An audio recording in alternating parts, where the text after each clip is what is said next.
Hello financial investors and welcome to the channel. My name is Brent and in today's video we are going to be doing our last and final weekly recap for 2020 for the dates the 28th to the 31st of December 2020. In today's video we're going to quickly start off by taking a look at last week's changes for the week. Then we're going to go ahead and move into this week's changes, covering the four main indexes, taking a look at the entire S&P 500 performance for this past week, what stocks were up, what stocks were down, what sectors were strong, what sectors were weak. Then we'll take a look at the oil, dollar, silver, gold, the 10-year rate, bonds, and finish it up by taking a look at the current mortgage rates. I like to do these on a week-by-week basis just because of what is going on out there in the environment, in the market, in the news, and how does that affect the current market and the economy.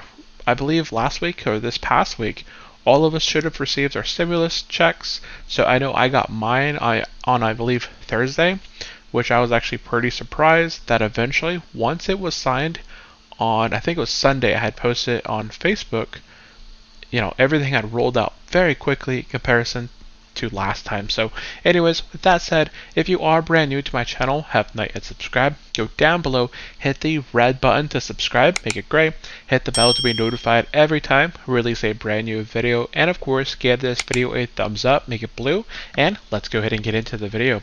So here we are for the 21st through the 25th of December. This was Christmas week. The market in itself was pretty flat. S&P was down 0.17%. The Dow Jones was flat at 0.07. The Nasdaq 0.38, and the Russell 2000 put on a nice 1.72% return. We also had silver and gold both negative by about 0.22 for gold and down 0.58 for silver. We had bonds moving down by 0.16%. The 10-year mortgage rate was at 0.93, so very close to that 1% bond rate for the 10-year. And our mortgage rates were sitting at 2.95%. So that was actually pretty nice. Now, I had kind of discussed in the video that Wednesday or Christmas week was a bit of a cool off, and I did believe that the market should be popping up again. The Russell 2000 was pretty positive, whereas everything else stayed pretty flat.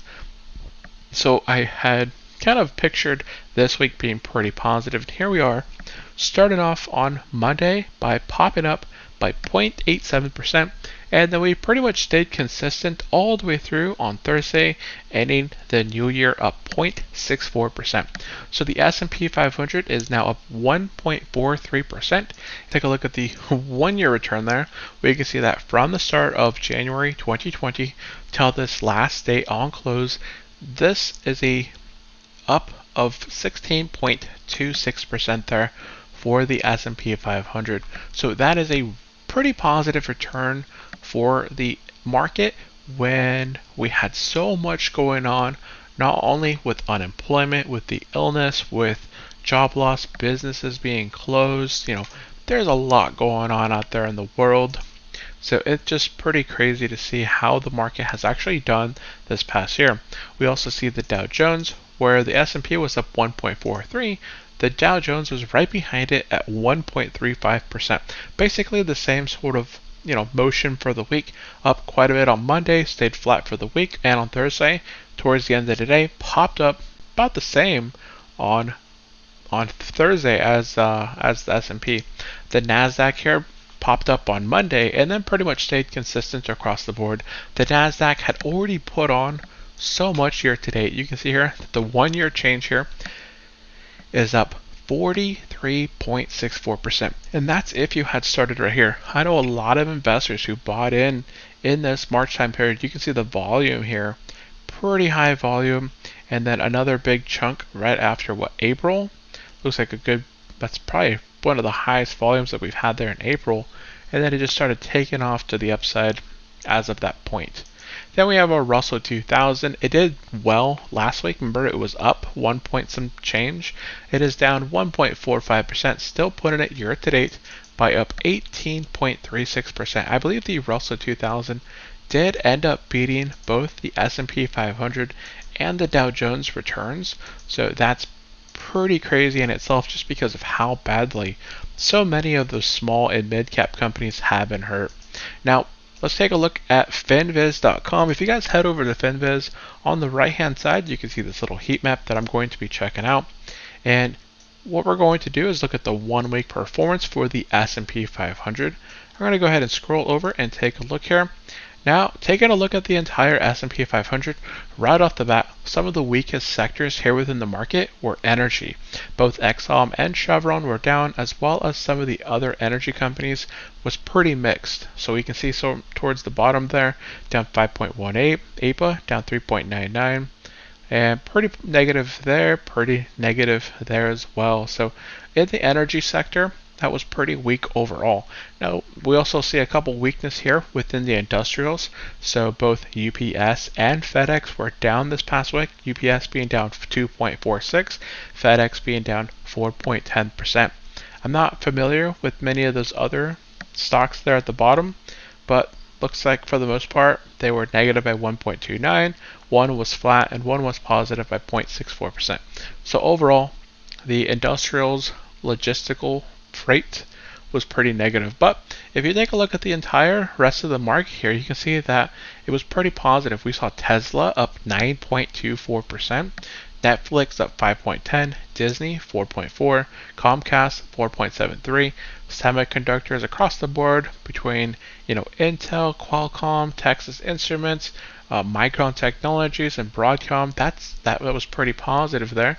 We also saw credit services. Credit cards, I'm sure, were used pretty heavy in the fourth quarter of 2020 with all the holidays, all the shopping that's going on, all those sales between Visa, MasterCard. Those look like they put on maybe some earnings maybe recently happened. Otherwise, that's a massive move up there for Visa, up 6.54 for Visa, and 8.42% for MasterCard. So those are some good movements there. So I do see that the financials did really well, and also the communication services and the entertainment did really well this past week. Now, moving into the oil, we can see oil, it was pretty negative last week, I believe. So this week, kind of bouncing back just slightly, up 0.33%. The dollar, as we discussed this past week, we can see that the dollar is going to be getting weaker. Stimulus checks went out. It's so much pressure on the dollar.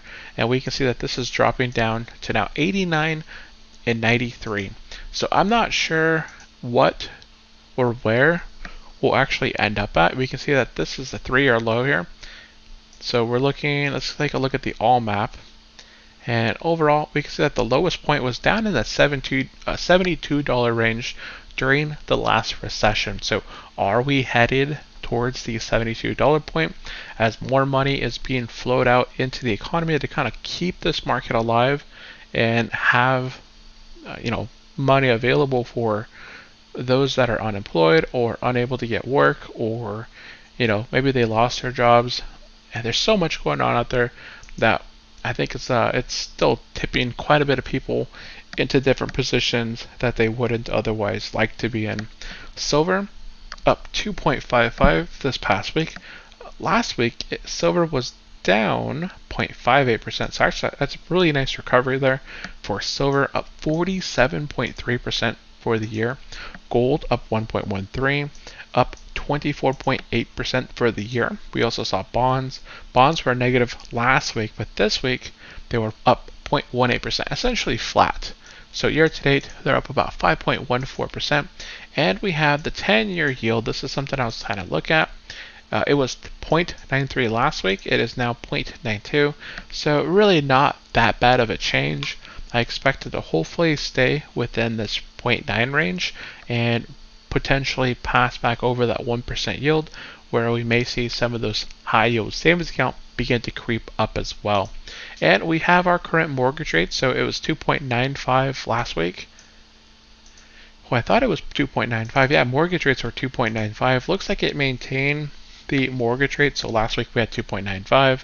This is showing that it fell 1 basis point, but I believe last week I had copied this out and it was 2.95 as well. So I don't see any change there from mortgage rates.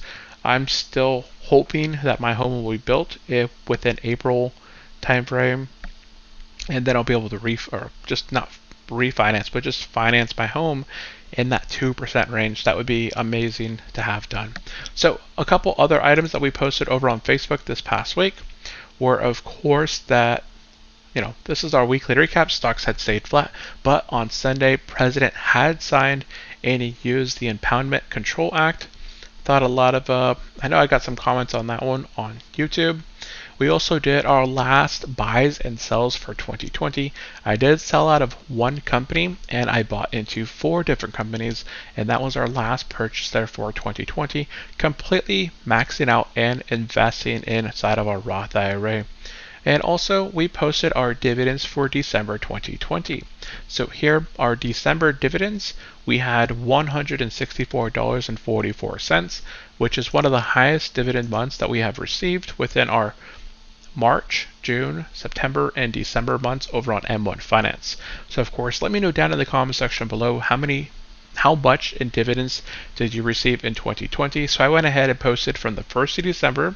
We had Pfizer, Southern Company, Johnson & Johnson, Chevron, Walgreens, and so these 3M, Kellogg's, Main Street Capital, McDonald's, Realty Income, Stanley Black & Decker, Consult Edison, Avery Dennison, Eaton Vance, Lockheed Martin, Lancaster, and Waco Group. So those are all of our companies that had paid out dividends. Our biggest dividend right there being Eaton Vance. I think they're just kind of paying, I think that was like a special dividend. It's not going to happen every single time it pays out, but Eaton Vance in itself has shot up so much that, that's kind of interesting just to have done. And I believe that was our last post there for this past week. So that is going to be wrapping up today's video. Let me know down in the comment section below, did you purchase any stocks this past week? Did you sell out of any companies this past week? Also, if you did receive some dividends, how has your dividend progression been in 2020?